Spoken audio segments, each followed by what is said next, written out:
रावसाहेब, राज्यसभा निवडणुकांची घोषणा झाली आहे. महाराष्ट्रातून 7 खासदार निवडून जातील राज्यसभेवर. महाविकास आघाडीकडे एक सदस्य राज्यसभेवर पाठवण्याची ताकद आहे, आमदारांचं संख्याबळ आहे. असं पाहता शरद पवार हेच महाविकास आघाडीकडून राज्यसभेवर जातील की आणखी काही पर्यायांचा विचार होईल? शिवसेनेची भूमिका काय? एक लक्षात घ्या, महाविकास आघाडी म्हणून जर ही जागा आम्ही लढणार असं ठरलं तर महाविकास आघाडीचे तिन्ही पक्ष एकत्र बसतील. याच्यामध्ये फक्त राज्यसभेचा विषय नाही, विधान परिषदेच्या निवडणुकासुद्धा याच्यामध्ये आहेत. त्याच्यामुळे विधान परिषदा कोणी घ्यायच्या, मग राज्यसभेच्या एका जागेवर कोणी जायचं, त्या बदल्यात इतर पक्ष काय घेऊ शकतात, याच्यावर चर्चा होईल. आणि ती चर्चा फार लांबणार नाही. चंद्रपूरप्रमाणे निकाल लागेल आणि चर्चा सुरू आहे. जागा एकच आहे आणि महाविकास आघाडी 3 प्रमुख पक्ष आहे आणि तिन्ही पक्षाचे लोक निवृत्त होत आहेत. स्वतः शरद पवार साहेब निवृत्त होत आहेत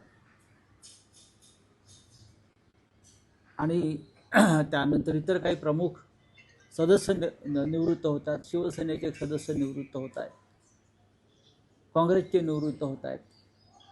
अशा वेळेला तिन्ही पक्षाच्या लोकांनी एकत्र बसून राज्यसभा आणि विधान परिषद या संदर्भात निर्णय आणि वाटप हे तात्काळ पूर्ण करावं लागेल आणि त्याची प्रक्रिया आता सुरू होईल. पण काँग्रेस पाठिंबा देईल का? म्हणजे शरद पवारांच्या नावाला पाठिंबा देईल का? कारण असं आहे की विलिनीकरणाच्या चर्चा बघा, विलिनीकरणाच्या फक्त चर्चा असतात.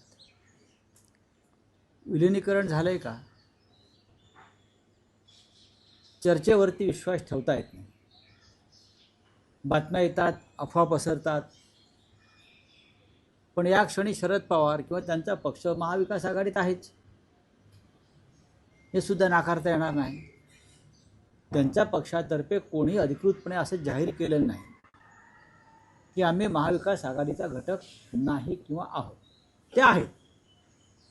लोकसभेला आम्ही एकत्र होतो, विधानसभेला आम्ही एकत्र होतो, महानगरपालिकांमध्ये एकत्र होतो.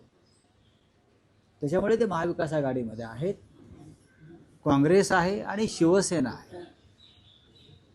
तिघांना एकत्र बसून निर्णय घ्यावा लागेल. पण रावसाहेब, तुम्ही 2 दिवसापूर्वी असं म्हणाला होता की शरद पवारांनी ही इच्छा व्यक्त केली आहे की त्यांना राज्यसभेवर जायचे आहे.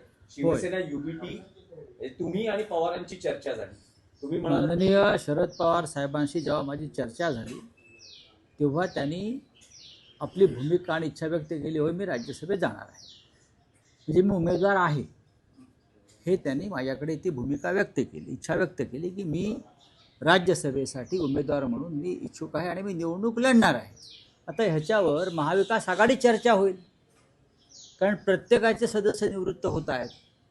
पण जेव्हा शरद पवार साहेबांसारखा ज्येष्ठ नेता जेव्हा अशा प्रकारे इच्छा व्यक्त करतो तेव्हा त्याच्यावरती वेगळी चर्चा होते. पण रावसाहेब, काल जी महाराष्ट्र काँग्रेस कमिटीची बैठक झाली, काँग्रेसमधल्या नेत्यांच्या एका गटाला असं वाटतंय की जी महाराष्ट्रातली राजकीय परिस्थिती दिवसागणिक बदलते आहे, शरद पवार हे कदाचित भाजप एनडीए सोबत जाऊ शकतात, तर अशा वेळेस दुसऱ्या पर्यायाची आपण का चाचपणी करू, मी तुम्हाला खात्रीनं सांगतो, शरद पवार हे भारतीय जनता पक्षाबरोबर जाणार नाही.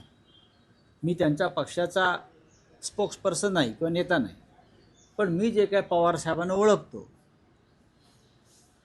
मला जे काय शरद पवार माहिती आहे त्याप्रमाणे मी खात्रीनं सांगतो, शरद पवार कोणत्याही परिस्थितीत भारतीय जनता पक्षाबरोबर जाणार नाही. काँग्रेसने उगाच ती भीती बाळगू नये. आजही काँग्रेसचे दिल्लीतले ज्येष्ठ नेते हे शरद पवारांच्या संवाद आणि संपर्कात आहे. त्यांचं तेच म्हणणं आहे, या नेत्यांचं महाराष्ट्रातलं काय म्हणणं आहे त्यापेक्षा दिल्लीचं काय म्हणणं, दिल्लीतल्या आम्ही पक्षश्रेष्ठींशी चर्चा करू, त्यानंतर आम्ही. बरोबर आहे, चर्चा केली पाहिजे. आम्हीही माननीय शिवसेना पक्षप्रमुखांशी चर्चा करू. हायकमांडची चर्चा ही व्हायलाच पाहिजे ना, त्याशिवाय निर्णय कसा घेणार. नाही, पण रावसाहेब, तुम्ही म्हणाल की हा फक्त राज्यसभेचा नाही तर विधान परिषदेचाही विषय आहे. होय, मे मध्ये ज्या विधान परिषदेच्या जागा रिक्त होत आहेत त्यात उद्धव ठाकरे या मी यापूर्वी तुम्हाला माझं मत दिलेलं आहे. उद्धव ठाकरे पुन्हा विधान परिषदेवर आम्ही त्यांना विनंती करणार आहोत सगळे की तुम्ही विधिमंडळात असणं गरजेचं आहे. ही माझी स्वतःची भूमिका आहे पक्षाचा नेता म्हणून. माझ्या इतर सहकाऱ्यांनाही असं वाटतं की पक्षप्रमुखांनी, ते माझे मुख्यमंत्री आहेत,